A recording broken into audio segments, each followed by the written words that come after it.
Hey everybody, Dave Oster here from Most Valuable Podcast, here to kick off the NFL season predictions with the Cleveland Browns. First up, I have them going up against the Steelers. Week 1, they're going to lose. Look, it's going to be ugly. Get used to the word lose. Like, come on, you're the Browns, you know this. But there's hope for this team because week 2, got them going into the Ravens. Joe Flacco, injured already. This is early summer still, but he's not going to be back. He's not going to be in great shape by this time this game comes around.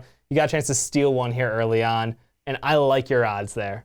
Game 3, you are going up against the Colts. This one, unless Andrew Luck is having a really bad day, you don't have a great shot because, look, the Colts, they have an anemic defense. Their defense is terrible.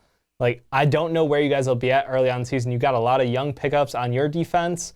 The offense is still a big question mark, though. Week 4, I've got you losing to the Bengals. Look, this Bengals team, they're a 10-win team year in, year out. They're right in that range. They have your number. I just think that Dalton's consistent and their offense is consistent. Browns, again, you're not there yet, but it's okay. It's okay. This year is all about tanking. That's what we're going to do. Unfortunately, you got the Jets coming to town, the only team in the league that is a possibly bigger shit show than yourselves. Be thankful for that. I think this is kind of where I want to see the most growth out of the team because this is a team that's truly on the same playing level as you are. I know we talk about the NFL and the distance between teams not being that far, but this Jets team and you guys right here. I think you guys got the edge. I like your guys' quarterback situation with Kessler. I still think he's probably the guy for the beginning of the year. See what he's got. This will be kind of the make it or break it game for him going forward. Week 6, you have the Texans coming to town. That defense ain't no joke. While you did steal their starting quarterback from last year, I don't think anybody's celebrating Brock Osweiler being in town. You're probably going to lose that one as well. Week 7, you've got the Titans. Mariota is good. I'm sorry. This is getting a little depressing again. But the upside is, I think by now it'll be kind of a good test for defense because he is a dynamic quarterback, and with all the new additions to this defense, it'll be a great test to see what you guys are really made of on that front. Week 8, you have the Vikings. Now, as much as I think the Vikings are crap because Ricky loves the Vikings as he's staring at me, look, they're a very good team. They're an efficient team. They're very risk adverse. So I think they're going to play a pretty clean game. I don't like any chance in this game. I want to give me a slim, maybe 10%. 10% upset chance there. Then you have a bye week, week 9, mercifully, which is great because it gives you a minute to get your shit together because you got the Browns versus the Lions. This is another game where I think you guys can steal. I think the Lions are a team without a sense of really who they are at this point. They're kind of, they're in between. They're not quite tanking like the Bears are in the North, but they're not quite competing with the Packers really at the end of the day. So I think coming off the bye week, you've got a really strong shot to take that game. Week 11, the Jags. I'm making history happen here. You're going back-to-back wins. Jags team has disappointed me for years. I expect them to do better, and they haven't. I've talked them up to people. This Jags team is just, no matter what they do on paper, no matter who they draft, they seem to find ways to underperform on the field. And this is definitely a game where I can see you guys taking advantage. Again, it's just, I think by this point in time, after the bye week is when we're going to find out if Deshaun Kaiser is going to be your quarterback for the second half of the year. I still think it's Cody Kessler. I think he showed enough in the first half to where he performed. I think he's going to continue, and this 2 wins here is going for the second half of the season.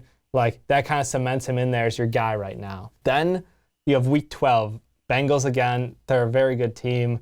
They'll still be kind of rolling at this point. I think it's another hard loss for you. 13, it's Bears. It's Browns versus the Chargers.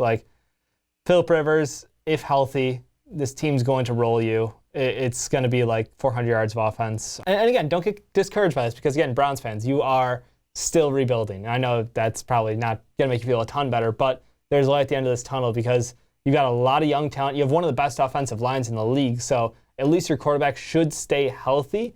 And that's why I think there's a lot of upside because with young quarterbacks, great offensive line is the best way to make them look good. Look for Dallas for inspiration there. I'm not saying you're going to do what they did. I'm just saying it's a whole lot easier to win games when your quarterback stays upright. Week 14, you have Green Bay coming to town. I don't really like that matchup. Green Bay at this point is going to be just coasting. Like, it's not going to be fair. Aaron Rodgers just takes them to a different level than where you're at currently. 15, revenge of the Ravens. I think that, honestly, like, you steal the first one because Flacco's either just returning or he's possibly not returned yet. I think it's probably he'll be coming back and trying to find his groove. This is going to be late in the season. I know we had an off year last year. Defensively, you guys should be pretty locked down. I mean, this is the end of your season. This is where you're really hitting your role. I just think that team has too many weapons, is going to take advantage of you. Week 16. Now, this is one I've got circled on my calendar at home because this is the matchup against the Bears. This is the Suck Bowl. This is who wants the, are we going for the number 1, number 2, number 3, number 4 overall draft pick? And I think that the win here might be gifted to Chicago.